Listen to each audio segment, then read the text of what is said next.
Hola, ¿cómo están? Bienvenidos a un nuevo tutorial. El día de hoy veremos el paso a paso para hacer una declaración de renta, el formulario 22, de un trabajador o trabajadora independiente, es decir, que emite boletas de honorarios. Bien, me presento, soy Fernanda Silva, contadora auditora de la Universidad de Chile y bueno, comencemos con este material. Lo primero que tenemos que hacer, obviamente, es ingresar al Servicio de Impuestos Internos con el root y la clave de nosotros que queremos hacer este formulario 22. Luego nos vamos a ir a Servicios Online, bien, Declaración de Renta, Declarar Formulario 22. Una vez aquí nos va a preguntar el año tributario que vamos a seleccionar, es el 2021, correspondiente ahora, donde estamos declarando los impuestos por los ingresos del año 2020. Le doy a aceptar.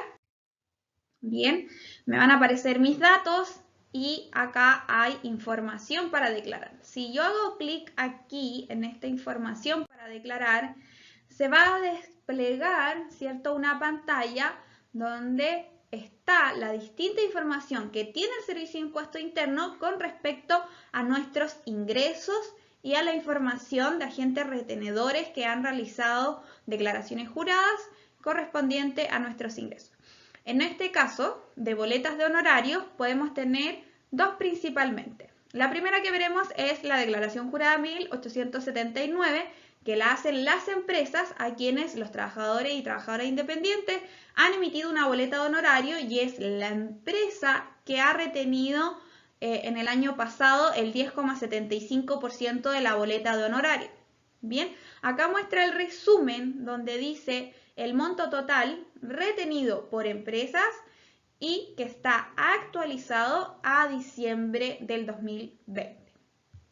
Luego, acá arribita aparece un listado, por así decirlo, donde yo le hago clic y me va a aparecer el detalle de las distintas declaraciones juradas de todas las empresas que han informado, de las cuales nos han retenido este 10,75 en el año 2020, actualmente un 11,5. Entonces voy a hacer clic acá y veremos acá la información de las declaraciones juradas de todas las empresas que hayan informado nuestro root en esa declaración jurada. Por lo tanto, aquí, ¿qué es relevante fijarnos? Principalmente el estado de la declaración jurada que no se encuentre observada, eso ya es un indicador. En caso de que esta declaración jurada que hacen las empresas esté observada, tenemos que comunicarnos con esa empresa que le emitimos la boleta de honorario para informarles y que puedan solucionarlo. Ya la observación se puede ver por muchos motivos, pero lo importante es que quede no observada. ¿Ya? Acá la otra información relevante es cada empresa está informando cuánto es la retención que hizo en total del año, pero está actualizado por corrección monetaria de acuerdo al factor de IPC y vamos a ver un poquito más de eso. ¿Ya? Y además está la información marcada en qué mes se retuvieron este monto de acuerdo a las boletas de honorario emitidas. Por ejemplo, acá en la primera, la empresa recibió por parte del trabajador independiente boletas de honorario en enero, febrero, marzo, abril, hasta agosto. ¿Bien? Y de esos meses se está declarando un total de retención para esta empresa de 24.173 pesos, que es la retención que nos hizo. ¿Ya?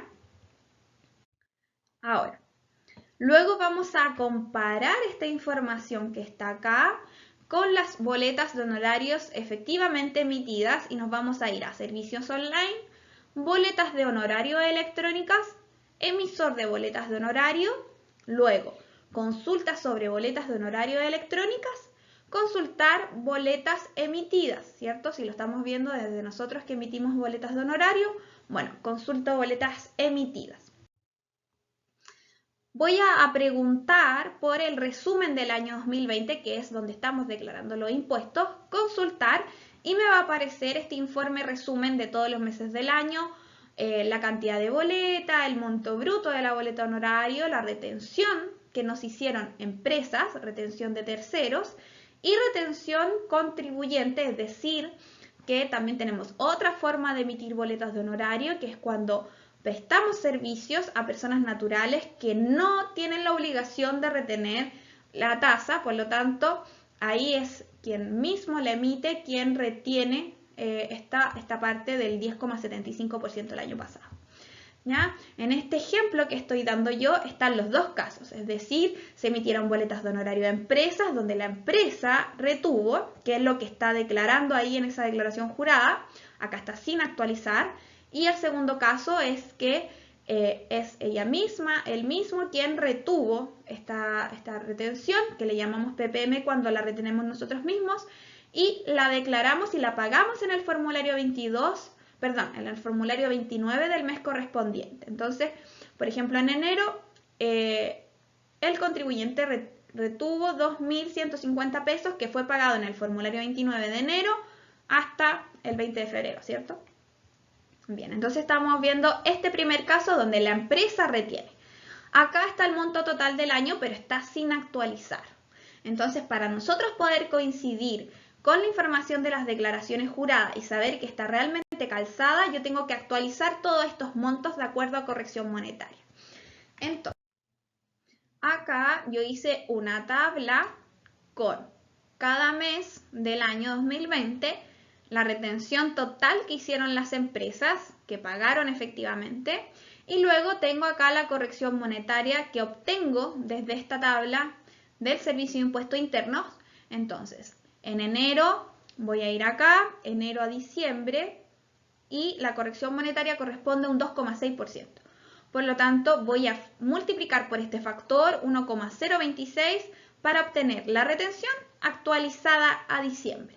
¿Ya? Esto tengo que hacerlo con todos los meses y obtengo este valor total de las retenciones de tercero actualizado a diciembre de 2020 y lo comparo con la información que estaba en la declaración jurada y coincide, o sea, está bien la información. Esta información puede estar distinta principalmente porque como son las empresas que tienen que pagar esta retención, ¿ya? Y además verificar que la declaración jurada esté de manera correcta, ahí pueden surgir errores. ¿Bien? Ahora, vamos a pasar a los PPM pagados, que era el segundo caso, cuando como trabajadores independientes emitimos boletas de honorario a personas naturales y nosotros mismos retenemos este PPM, ¿ya? Este factor que el año pasado era 10,75, actualmente 11,5%.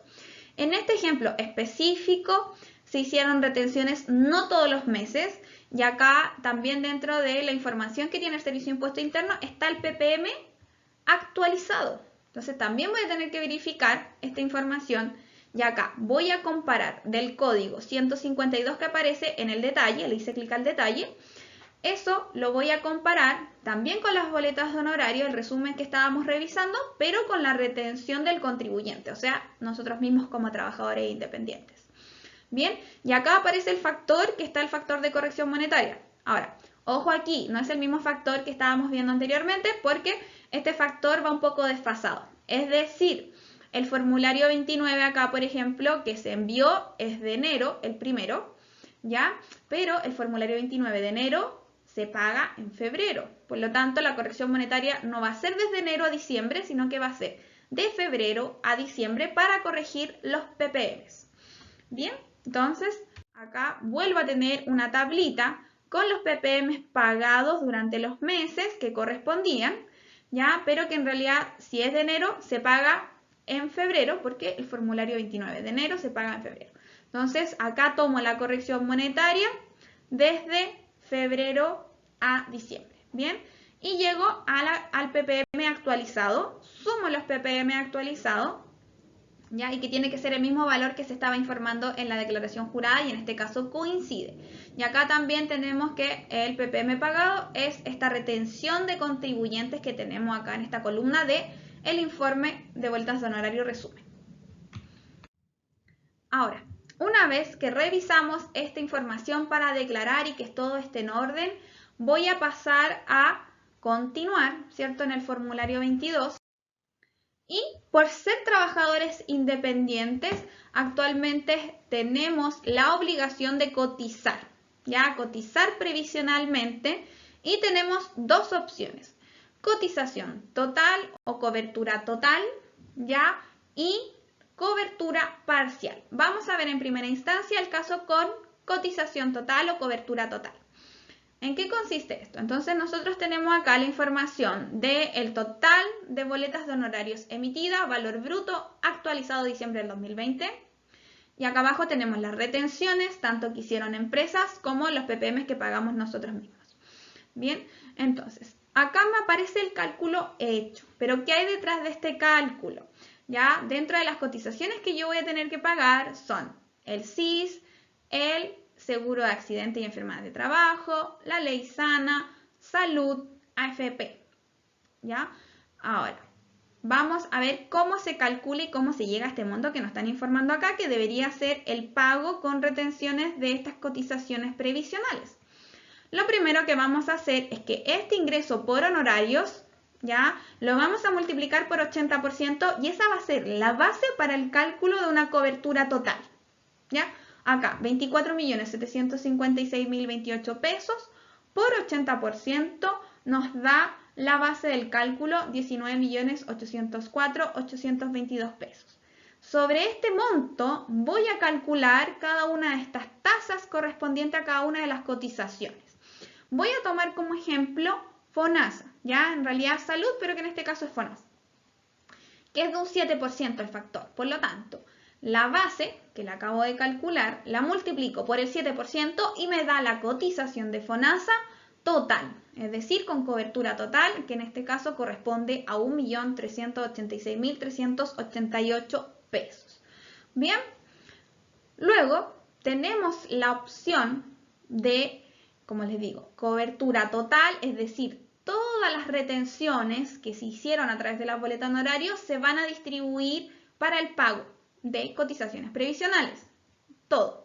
Pero también está la opción de ver la cobertura parcial, que la vamos a ver después. Pero en primera instancia vamos a seguir con este ejemplo que es de cotización total. Luego vamos a decir que aceptamos cobertura total y nos va a arrojar la propuesta del formulario 22, bien, con esta información que acabamos de ingresar, ¿ya? El cálculo del impuesto que queremos determinar acá es el siguiente. Nosotros tenemos y nos va a arrojar una línea que dice rentas de honorario y remuneraciones de directores, ver recuadro número 1 y tenemos este monto, ¿ya? Este monto se calcula a través del recuadro número 1 que veremos ahora. Entonces, el recuadro número 1 calcula las boletas de honorarios brutas con retención actualizadas, el honorario anual, honorarios anuales sin retención, es decir, que nosotros mismos pagamos los ppm. Acá está la retención por contribuyentes de terceros, es decir, empresas que nos retuvieron. El total de las boletas de honorario, tanto si nos retuvieron la empresa o nosotros mismos. Y tenemos en este caso el gasto presunto de un 30%, es decir, sobre este total de boletas de honorarios emitidas en el 2020 actualizado, lo multiplico por el 30% para llegar a un gasto presunto que se va a rebajar de lo que yo emití. Por lo tanto, el ingreso que va a pagar impuesto no es el total de la boleta de honorario, sino que en este caso estoy rebajando un 30% de gasto presunto sobre ese monto, ¿ya? La otra opción es escoger gasto efectivo, ¿ya? Entonces, el total de honorario que sí va a pagarlo al complementario sería total honorario menos el 30% de gasto presunto en este ejemplo. Bien, total honorarios 17.329.220, que es la información sobre la cual vamos a calcular el impuesto global complementario. Ahora, ¿cómo calculamos este impuesto? Es a través de una tabla del global complementario, es un impuesto progresivo. Entre más base imponible tenga yo, mayor va a ser el impuesto que voy a estar pagando. En este caso, la base imponible son 17.329.220 pesos. Lo ubico en la tabla, ¿ya? Y va a estar en este tramo de acá, ¿cierto? Desde 8.266.000 y fracción hasta 18.370.000. Por lo tanto, la base imponible la voy a multiplicar por este factor que aparece en la tabla y le voy a restar esta cantidad a rebajar. Bien, en este ejemplo serían 17.329.220 por 0,04 o 4% menos 330.667 pesos, 92, lo que nos da un impuesto global complementario según tabla de 362.501 pesos. En el fondo, ese vendría siendo el impuesto calculado que deberíamos pagar. Pero recordemos que tenemos algunas rebajas. Entonces, luego de haber calculado el impuesto, que es algo que hasta el momento debería pagar, ya luego vienen deducciones a los impuestos determinados. En este caso, ¿qué deducciones tenemos? El PPM que pagamos, la retención, ¿cierto? Tenemos además la rebaja por las retenciones que nos hicieron las empresas, actualizado, esto lo revisamos en los ingresos y agentes retenedores, lo verificamos, ¿ya? Y en este otro caso hay un PPM por un factor externo que no tiene caso explicarlo mucho. Bien, y luego acá sigue el tema del cálculo para poder determinar cuánto es el impuesto. Entonces, tenemos el impuesto dólar complementario determinado, pero tenemos rebajas.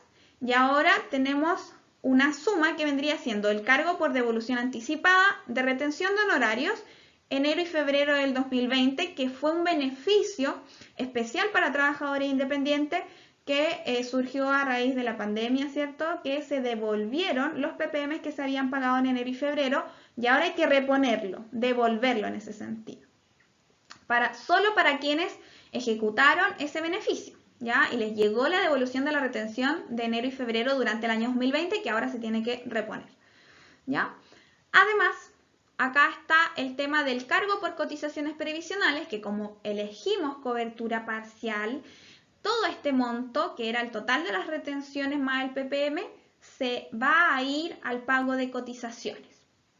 Por lo tanto, acá el resultado en este caso sería 355.759 pesos a pagar. Bien, como resultado entre impuesto global complementario, menos PPM, menos contribución, menos retención de las empresas que hicieron la empresa, más la devolución anticipada de enero y febrero, más el cargo por cotizaciones previsionales. Nos da el total a pagar. Esto se tiene que corregir monetariamente en un 1,6%, por lo tanto, el total a pagar en este caso en abril serían 361.095 pesos. Al momento de yo enviar esta declaración, va a quedar enviado el formulario, tengo que pagarlo y una vez que esté pagado ya va a estar ahí en, digamos, en evaluación para que el Servicio de Impuesto Interno igual lo revisa y después lo acepta completamente. Ahora, pasemos a ver el segundo caso, que era la decisión de cotización parcial. Dijimos que el caso que vimos era cotización total, todas las retenciones se iban a pagar cotizaciones previsionales. El segundo caso que puedo ver yo es cotización parcial, donde no se va a cotizar de manera total en cuanto a salud y AFP. Los otros ítems sí van a quedar igual cotizando lo mismo. Entonces, ¿cómo calculamos esto? Voy a volver a poner el ejemplo de FONASA. Dijimos que el ingreso por honorario lo multiplicábamos por 80% y nos daba la base del cálculo para una cotización total, ¿ya? Pero en el caso de la cotización parcial, esta base la voy a tomar y la voy a multiplicar por un 27% y esa va a ser la base para calcular esta cobertura parcial solo para FONASA, salud y también AFP. ¿Ya? Entonces, en este caso, la base del cálculo serían 5.347.302 por el 7% FONASA, nos da la cotización FONASA parcial en este caso de 374.311, que es mucho menor a lo correspondiente a la cobertura total. Entonces, también con respecto a la AFP, también es un monto menor lo que se va a ir, o la cobertura sobre el cálculo se va a basar en un monto menor. Bien, entonces, acepto cobertura parcial en caso de que escoja esta opción y vamos a ver la propuesta. Va a cambiar la propuesta porque lo que se está cotizando realmente es menor. ¿Ya? En el caso anterior cotizábamos 2.465.000 y fracción, ahora estamos cotizando 1.500.000 aproximadamente en este ejemplo. Continuamos y nos va a arrojar la propuesta. Ya vimos el recuadro número 1, eso no varía, el impuesto global complementario tampoco varía, el PPM, las retenciones por las empresas tampoco varía, pero ¿qué va a cambiar acá? El cargo por las cotizaciones previsionales, que es menor. Y al ser un monto menor, genera que en este ejemplo haya una devolución en vez de un pago. Con cobertura total había que pagar 300.000 y fracción, con cobertura parcial me van a devolver, ¿ya? Y bueno, ahí es decisión de cada uno de nosotros tomar la decisión. Los pros y los contras, bueno, el pro de cobertura parcial está claramente reflejado aquí, no tengo que pagar, me van a devolver. Eso es un gran beneficio, pero lo malo de la cobertura parcial es que si yo en un futuro, durante el año, ¿cierto? Desde junio del año 2021 a abril del año 2022, por ABC motivo me enfermo y tengo una licencia médica, ya, y voy a cobrar esa licencia médica, si escogí cobertura parcial, va a ser menor el pago de la licencia que me va a llegar, ¿ya? Por lo tanto, ahí es importante ver la situación de cada uno y qué es lo que escogemos. Obviamente, con cobertura parcial tampoco se va a ir tanto dinero a FONASA, ni a las ISAPRE, ni a AFP. ¿Ya? Esa es como la gran diferencia y ahí es elección de cada uno de nosotros. Y enviamos la declaración. Ya en este caso que es devolución, no monto a pagar, va a estar el tipo, tengo que seleccionar a qué cuenta bancaria me tiene que llegar esta devolución. Sí o sí tiene que ser una cuenta bancaria al RUT de la persona que está haciendo este formulario 22. No puede ser una cuenta bancaria de otra persona o de la empresa, no, tiene que ser del mismo RUT del formulario 22. Por lo tanto, acá envío la declaración y ya vamos a estar ok. Ahora, ¿cómo consulto esta declaración que ya envié, ya sea con cobertura total o parcial, pero que haya enviado el formulario 22?